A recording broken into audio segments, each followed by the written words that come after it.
Happy Veterans Day to our veterans today.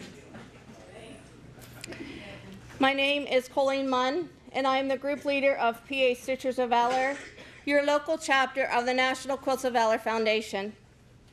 It is an honor for us to be here today. These are some of our quilters that you see standing in front of you, as we recognize 21 veterans for their service to our great country with a Quilt of Valor. These veterans have all been nominated by a family member or friend to be a recipient. But before we do that, I would like to say thank you to each one of you, service members and veterans, and have us all recognize you. So if you are a veteran or service member, would you please stand?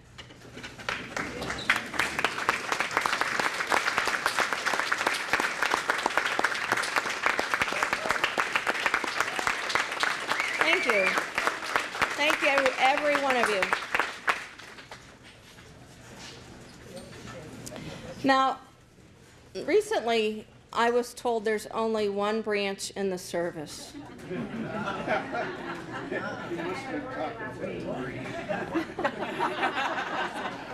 So, with that being said, I need you to tell me which branch of the service is the only branch. So, on the count of three, which branch is it? 1, 2, 3.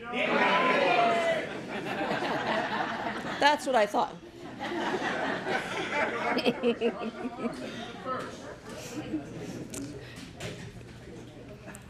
If you have received a quilt from us at any time in the last 5.5 years, would you please stand?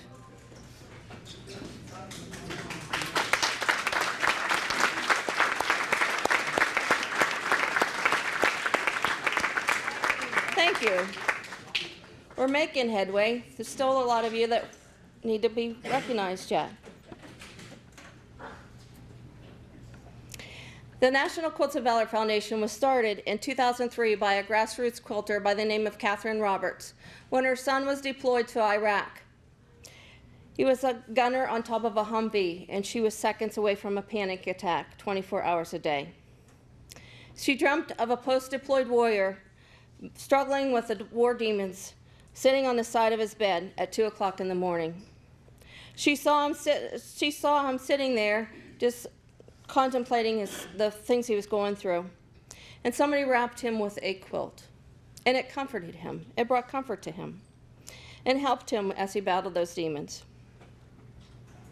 Since then, Quilts of Valor has awarded nationwide over 236,000 quilts to veterans and service members across the United States, Germany, Afghanistan, and Iraq. The mission for Quilts of Valor is to cover service members and veterans touched by war with a comforting and healing quilt of valor. In 2016, I made my first 2 quilts of valor for my niece and her husband upon their retirement from the United States Navy. After registering the quilts, all these quilts that we award today and have awarded will be registered with a national organization. They keep a register of every one of the quilts that have been awarded. So after I registered my niece and nephew's quilts, they contacted me and said, we have a veteran in your area that has been nominated to be a recipient of a Quilt of Valor. Can you help? I said, yeah, no problem. Within 3 weeks, they contacted me 3 different veterans in this area. At that point, I said, how long do I have? And they said 6 months to a year. And I said, okay, I'm working a full-time and part-time job. I can't do it by myself.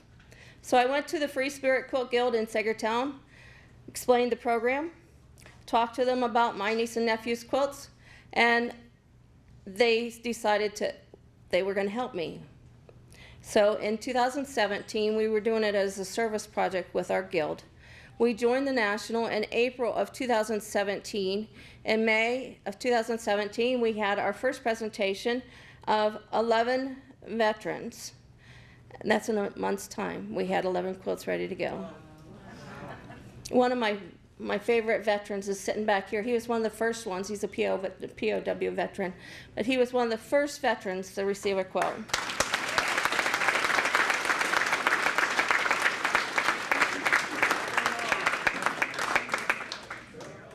But you know what? They're all my favorite. I'm not partial. Other than he is kind of my favorite.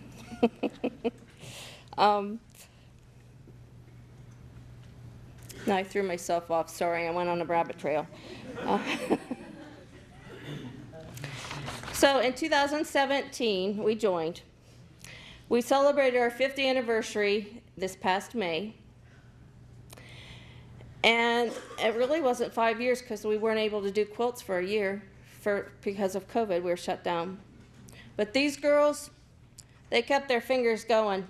We were stockpiling at my house. We celebrated, and at this, not counting today's quilts, we're doing 21 today. Not counting today, we have awarded 445 Quilts of Valor since we started.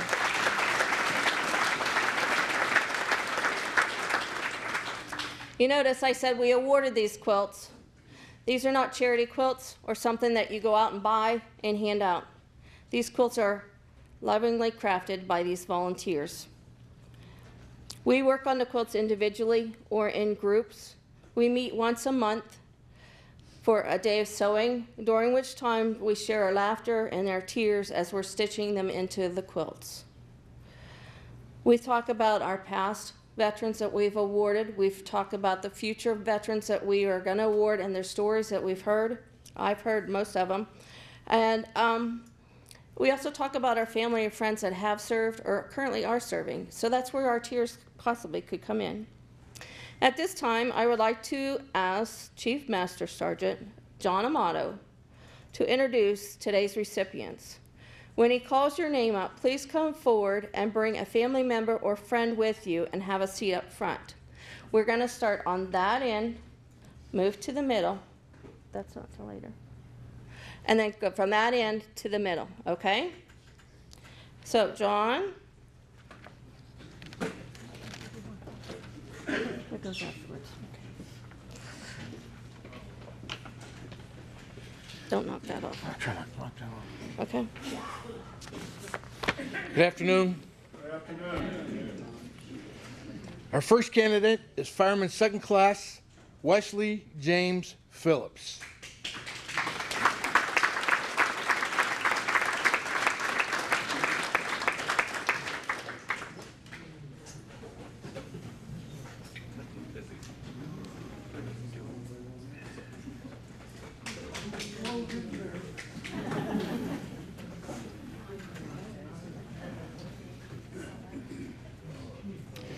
Fireman Phillips served in the United States Navy from 1946 to 1948 as a Master of Arms.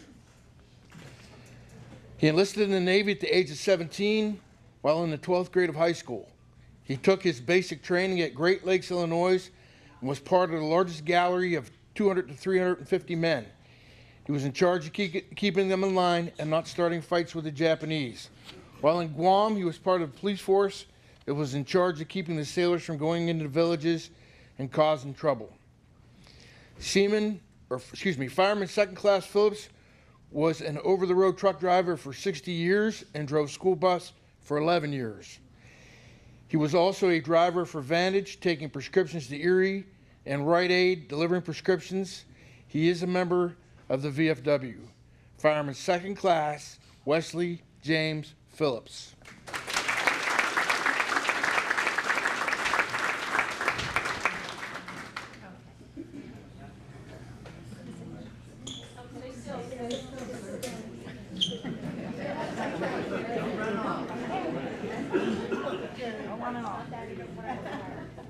Thank you very much.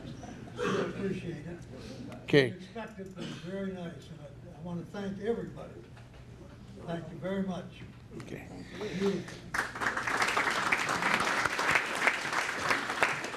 Our next candidate, Private First Class Robert Malcolm Harmon.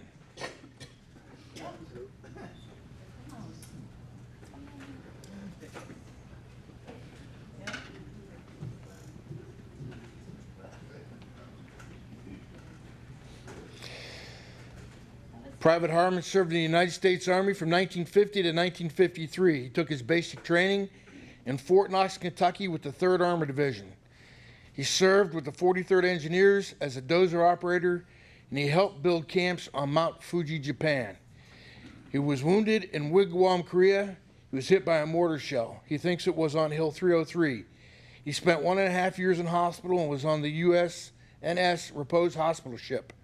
He has 2 Purple Hearts and was wounded twice. His favorite memory is getting to come home to the United States of America alive. Private First Class Robert Malcolm Harmon.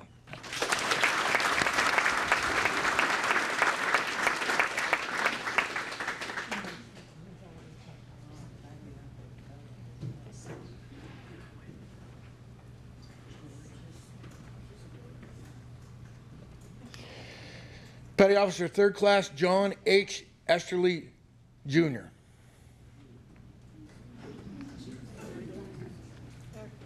Come on over.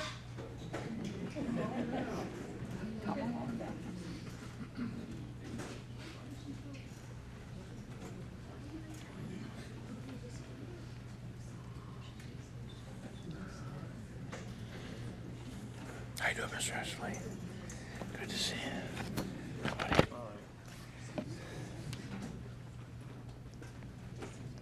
You have a seat there. Yes. Petty Officer Esterly served in the United States Navy from 1955 to 1955. We'll get this right yet. 1955 to 1959. As a gun fire control system operator. Petty Officer Esterly took his basic training in Maryland. He spent 4 months on the equator, and from there, he was sent to the Arctic Circle without any winter gear for protection. He crossed the equator so many times it wasn't funny. Petty Officer Esterly worked in the Vernon Sewer Authority. He's a member of Post 52 and helped start Little Gritters. Let me say this, believe this or not, that guy was my coach. And the first year of Little Gritters, that age, at the time, both of us, right? He helped people with their skeet shooting and trap shooting skills. Petty Officer 3rd Class John H. Esterly, Jr.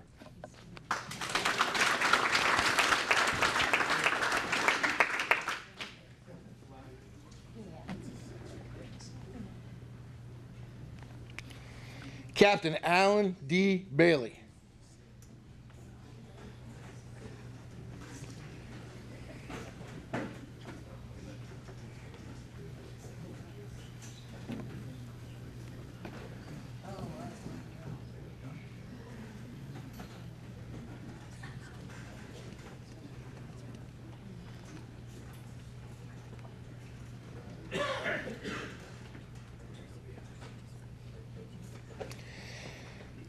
Captain Bailey served in the United States Army from 1956 to 1958 active duty, and from 1958 to 1962 in the reserves. He's a member of the Dental Corps. Captain Bailey took his basic training at Fort Sam Houston, Texas. When he was 13, his older brother carried machine guns across Germany to join the Russians on VE Day. His wife's uncle was a tail gunner on a B-24 and was shot down and wounded and was taken to a German concentration camp and was later buried in Belgium and France. These things were the motivation of him joining the Army. He was stationed at Fort Bliss in El Paso, Texas, which is the Air Defense Center. They shot down drone planes, and at night he would fly up to Red Canyon and watch them shoot down the drones. When he was in the reserves, he was stationed at Fort Lee when the Cuban crisis was going on. The Army was going to freeze his discharge, but his second child was due to be born, so they gave him his discharge. Captain Bailey is a member of the Meadville JCs, Kiwanis, and was a dentist in the area for 57 years. He was also on the surgical staff at Meadville Medical Center for 33 years.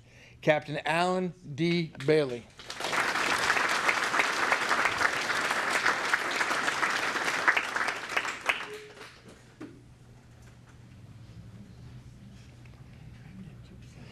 Commander Abe Morgan Fenton.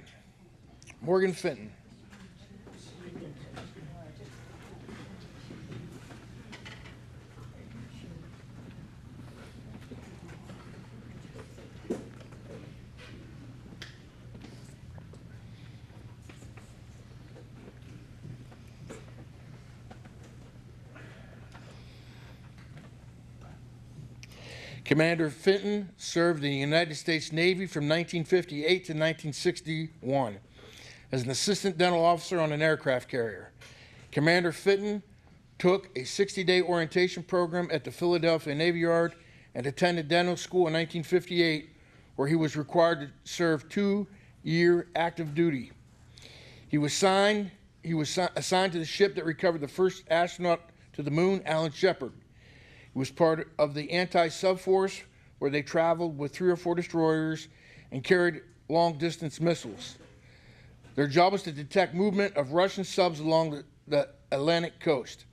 Before the Cuban crisis, Castro shut down the waterways to Guantanamo, and their ship escorted tankers to open up the waterways. Commander Fenton served the community as a dentist until his retirement.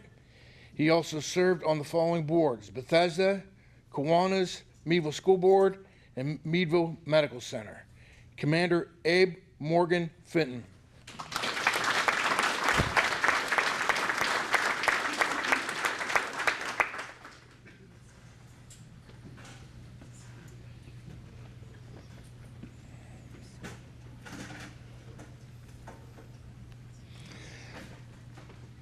Chief Master Sergeant John A. Lehman.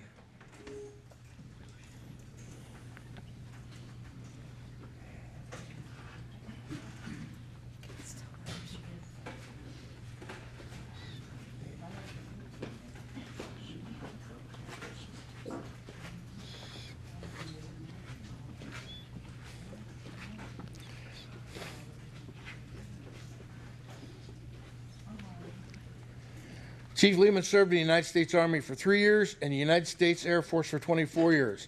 His dates of service were 1958 to 1987.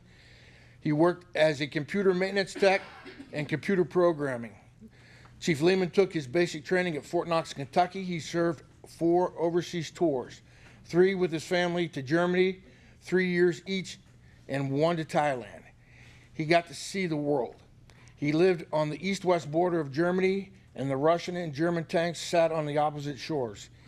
His 3 children were raised and graduated from high schools in Germany. Chief Lehman is a member of the American Legion, Disabled American Veterans, was chairman of the Meadville Memorial Day Committee for 20 years. He also coached baseball with his wife because nobody else would, mostly in Germany. Chief Master Sergeant John A. Lehman.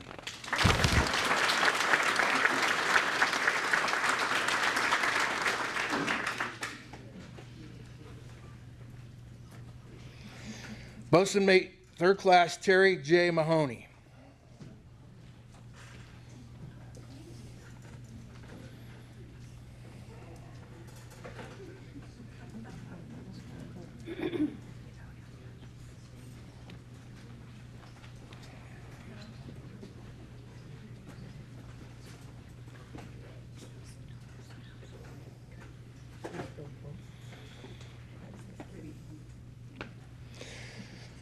Bosun Mate Mahoney served in the United States Navy from 1959 to 1963.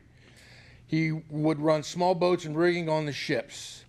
Bosun Mate Mahoney took his basic training in Great Lakes, Michigan.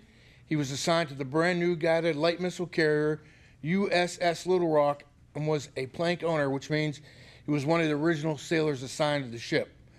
This ship has been stationed in Buffalo for the last 20 years and can be toured throughout the year. Mr. Mahoney says he goes up every year and takes a tour. Bosun Mate Mahoney is part of the Through the Eye of a Veteran Committee and a member of the Knights of Columbus. He was a Boy Scout leader in Linesville and helped organize the MC the Bluegrass Festivals that are held every year.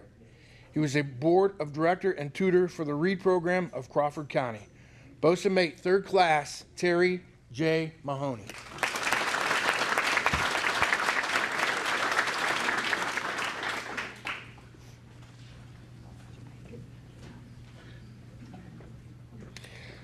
Specialist Ernest H.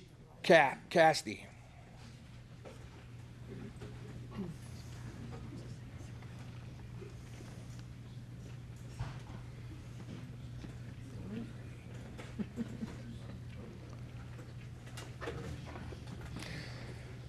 Specialist Cassie served in the United States Army from 1959 to 1962 and 1966 to 1968. He was a technical inspector on helicopters.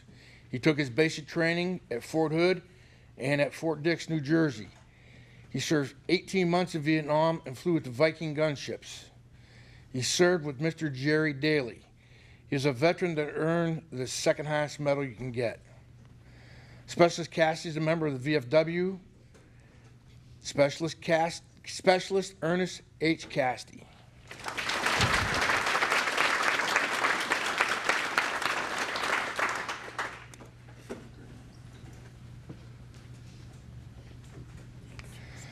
Sergeant David Bruce Kerr.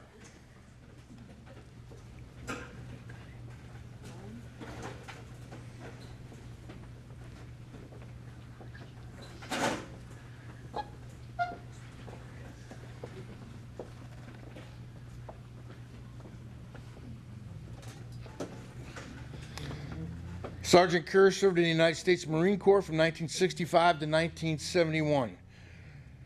He was in charge of the motor pool. Sergeant Kerr took his basic and additional training at Camp Pendleton in Oceanside, California. He served in Vietnam on the 17th parallel near Da Nang from September 1, 1966 to October 31st, 1967. When in Vietnam, he advanced to the rank of E5 Sergeant and was in charge of the operation of the unit's motor pool. His quilt was made for him by his sister, Diana Kerr. Sergeant David Bruce Kerr.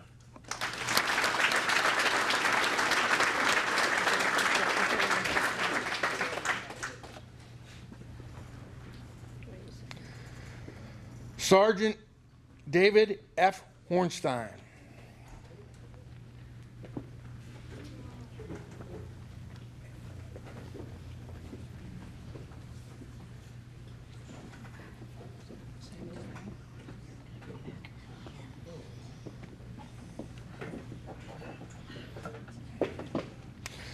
Sergeant Hornstein served in the United States Army from 1966 to 1968 and is a Vietnam veteran. He was a medic. Sergeant Hornstein took his basic training at Fort Gordon, Georgia. He was a combat medic stationed in Lai Khu. He earned a Bronze Star and Soldier Medal for heroism. Sergeant Hornstein is a life member of the VFW, member of the American Legion, member of Elks Post 219, and the Moose Lodge. Sergeant David F. Hornstein.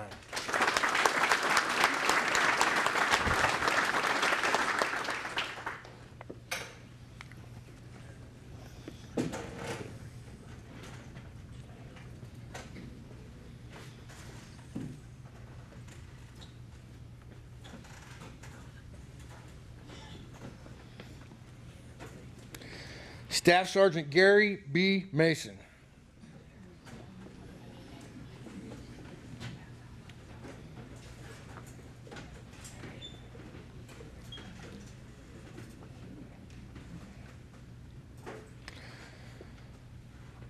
Sergeant Mason served in the United States Air Force from 1966 to 1969 as an air freight specialist.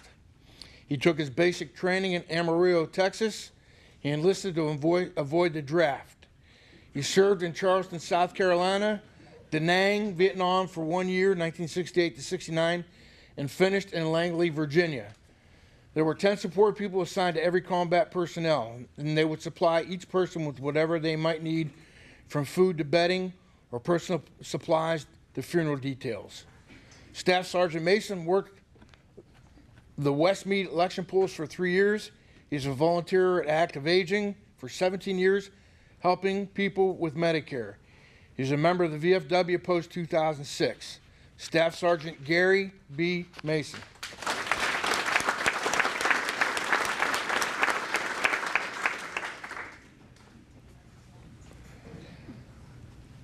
Specialist William C. Federhoff.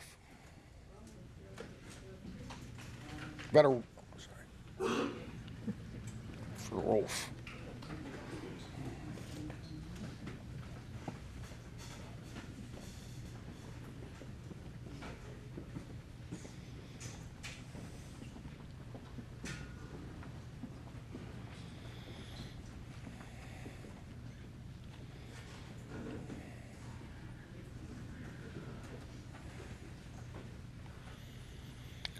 Specialist Federer Rolf served in the United States Army from 1966 to 1968 during Vietnam. He was in the infantry.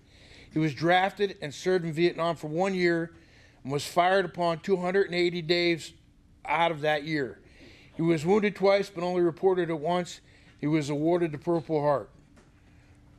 Specialist Federer was a speaker today at Through a Veteran's Eye and is a member of the VFW. Specialist 4, William C. Federer.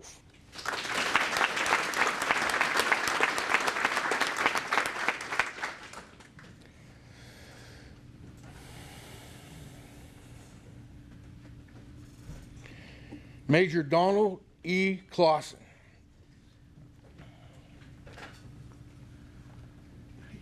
Hey, right in front of me. I'm good. Long time no see.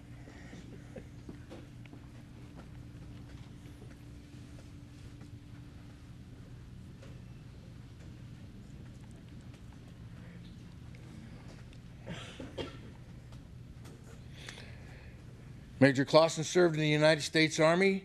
His years of service were 1966 to 1987, and he also served in Vietnam. He retired from the military. He was a medevac helicopter pilot. Major Clausen had his training at Fort McClellan, Alabama, and Fort Stewart, Georgia. Major Clausen was shot down on his first mission in Vietnam and landed on the jungle floor. He and his crew spent the day there waiting to be rescued, and they were at 10 p.m. at night. He states when he started out on the mission, he didn't know anyone and they didn't know him. But when he got back to the base, everyone knew him and reached out to him. After that initial flight, he made over 1,000 flights in and out of the jungle to rescue the wounded and take them to base hospitals. He claims that he doesn't deserve his Quilt of Valor today, as he enjoyed what he was doing and got his reward from the veterans he rescued by the smiles on their face when he picked them up and flew them out. He's a member of the Military Officers Club, VFW, president of the Meadville Sewer Authority, president of the Salvation Army for 10 years, Meadville Market House Board, and the Conneaut Lake Park Board. Major Donald E. Clausen.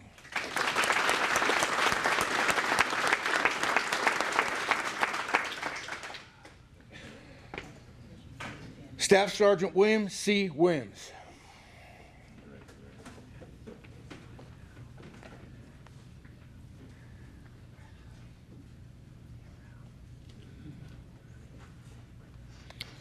Sergeant Williams served in the United States Army and the Army National Guard from 1974 to 1995, serving in both Vietnam and Desert Storm. He had 4 different MOSs or jobs. He worked on helicopters, on ships, with tugboats. He was part of the chemical operations as well as infantry. Sergeant Williams took his basic training at Fort Dix, New Jersey, and his advanced infantry training at Fort Gordon, Georgia.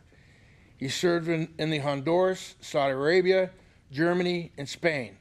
His National Guard unit was one of the first to be activated for Desert Storm.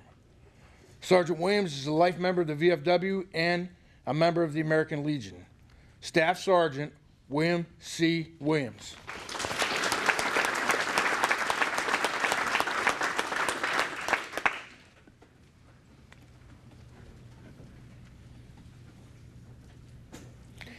Colonel Diane M. Pollock.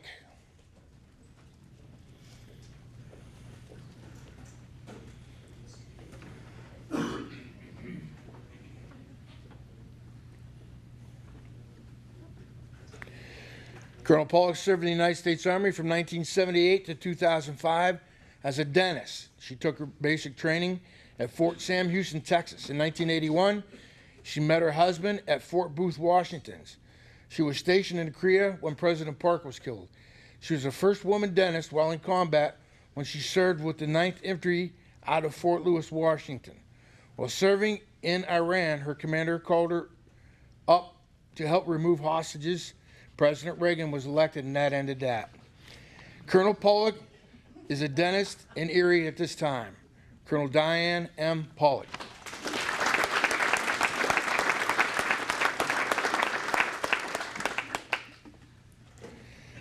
Major John M. Piotrowski.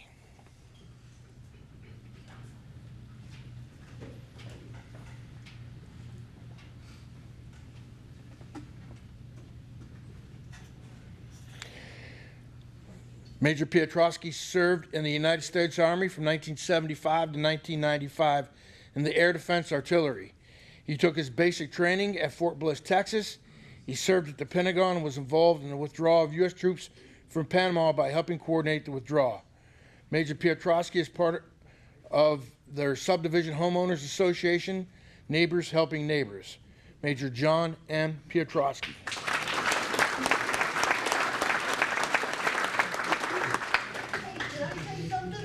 We're married.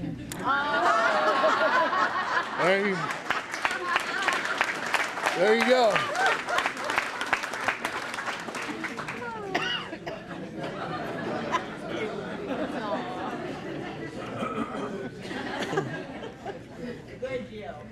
Sergeant First Class Alan T. Nadgett.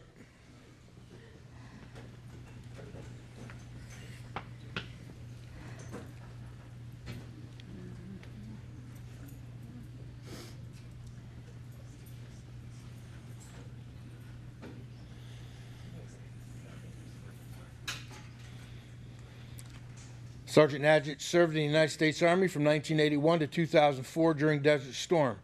He was in the artillery. Sergeant Nadgett took his basic training and his advanced infantry training at Fort Sill, Oklahoma. He went to Oklahoma when the temperatures were in the 20s, and then to Honduras where it was 118. When he served in Honduras, a third world country, he states that he had his eyes open to the poverty that their country was in. Their young men started serving their country at the age of 12, and they made $500 per year. Sergeant Nadgett is a member of the American Legion. He coached Little League and Senior League, and he was an advanced chairman for the Boy Scouts. Sergeant First Class Alan T. Nadgett.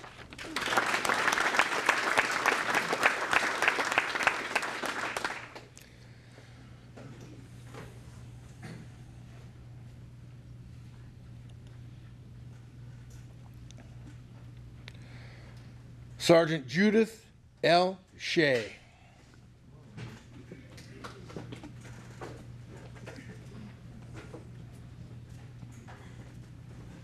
I'm trying. Sorry. Sergeant Shea served in the United States Army from 1983 to 1989 as a light-wheeled vehicle and power generator mechanic. Sergeant Shea took her basic training at Fort Dix, New Jersey. While stationed at Fort Carson, Colorado, she met her husband and then went to Germany with the 3rd Armor Replacement Detachment as cadre. They just left the gas station in Frankfurt where there was a parked car with bombs in it, and it went off. Mrs. Shea is a lifetime member of the VFW Post 2006 and is part of the Color Guard. She is also a member of the VFW Post 5156 and their Color Guard in Sweetwater, Tennessee.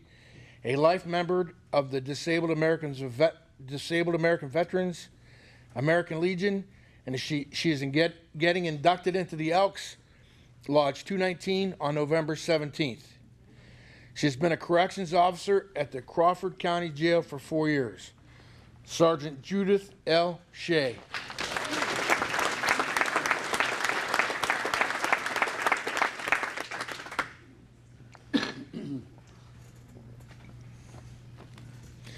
Corporal Brian Scott Winicki.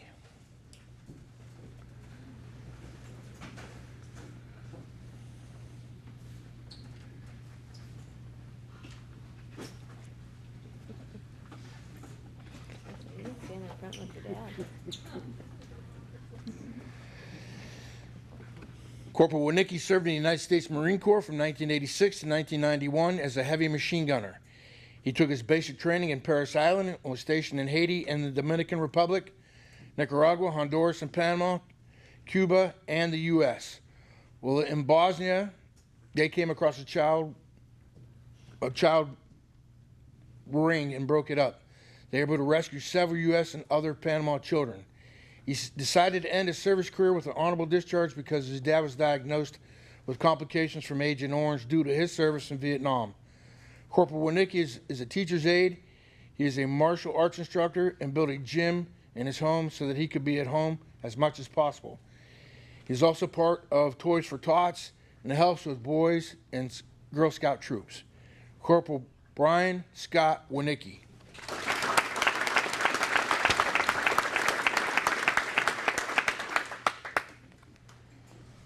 Sergeant Derek W. Buzzard.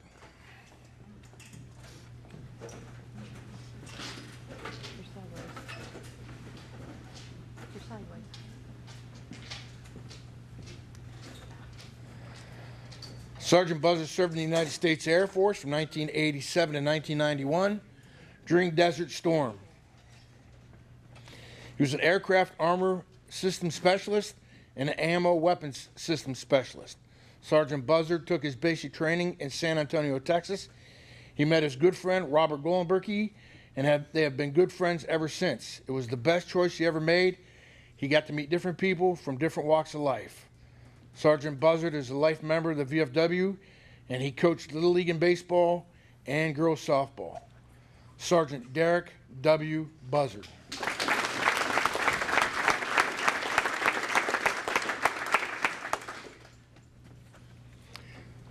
Chief Warrant Officer, Second Class Becky L. Dithridge.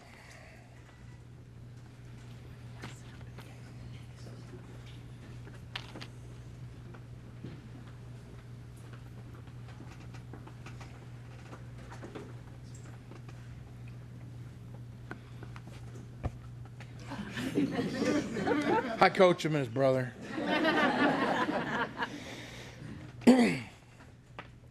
Chief Dithridge served in the United States Army from 1999 to current as a petroleum systems technician. Chief Dithridge took her basic training at Fort Jackson, South Carolina, and her AIT at Fort Lee for that job. She was deployed to Iraq from 2003 to 2004 during Operation Iraqi Freedom. In 2017, 2018, she was part of the chemical response team where they were on the ready for any chemical leaks on U.S. soil.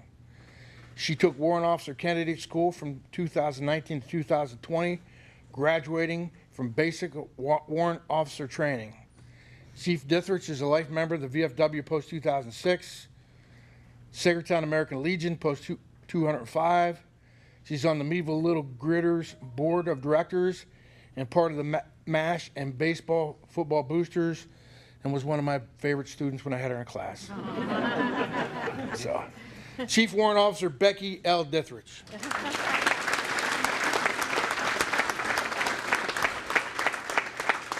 Ladies and gentlemen, that concludes our honorees. How about a big round of applause?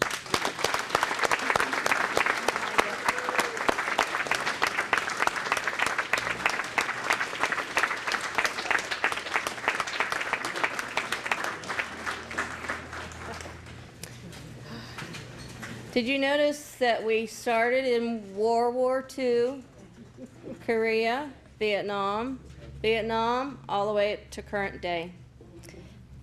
Thank you all. I think we covered every level of the branches and of the service years. Before we do the rest of this, let me do a significance of the quilt to the veteran. If Myrna will come forward. You need to go up front too. Each quilt is made of 3 layers, and each layer has a meaning to us. The top of the quilt with its many colors, you saw all the colors and shapes and sizes we had today. And the fabric represents the community and the many individuals that's in it. The batting or the filler of the quilt, the bottom. It represents our hope that the quilt will bring warmth, comfort, peace, and healing to the individual that receives it. The back is the strength of the quilt. It supports all the other layers. It represents the strength of the recipient, the support of his or her family, the communities, and our nation. Each stitch that holds the quilt together represents the love, gratitude, and often the tears of the maker. It brings a 3-part message from our hearts. Okay, thank you.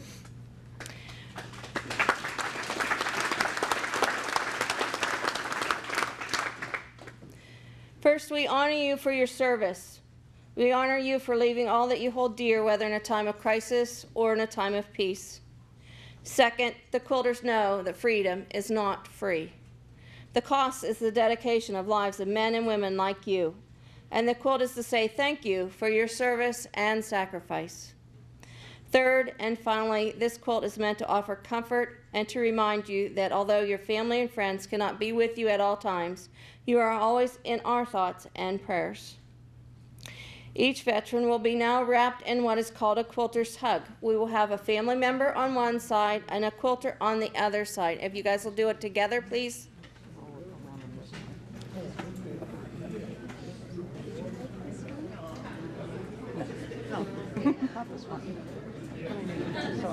Reach down and give him a hug.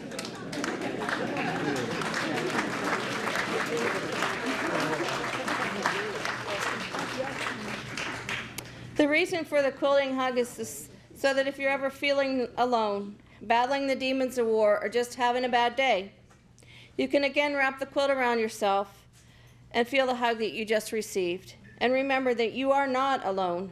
You have the love, support, and gratitude of all of us, family, friends, quilters, community, and nation. On behalf of PA Stitchers of Valor and the entire Quilts of Valor family and a grateful nation, with our deepest appreciation, we thank you for your service to our country.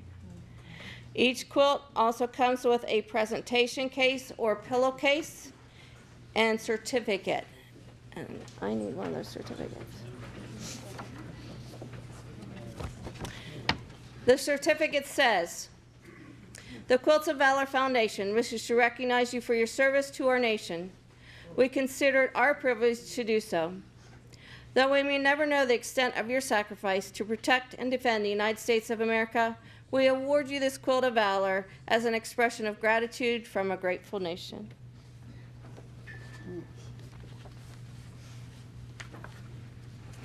It has been an honor for us to be here today to recognize these veterans. Thank you all for everybody here that have served. Thank you for your service. Thank you to Through the Eyes of a Veteran Committee for the invitation to come back this year. Make sure you take time to thank a veteran for their service and sacrifice. And again, thank you, each one of you, for coming today and supporting your veterans. Thank you to the veterans and service members for your time and your service. It is a pleasure for us to be here.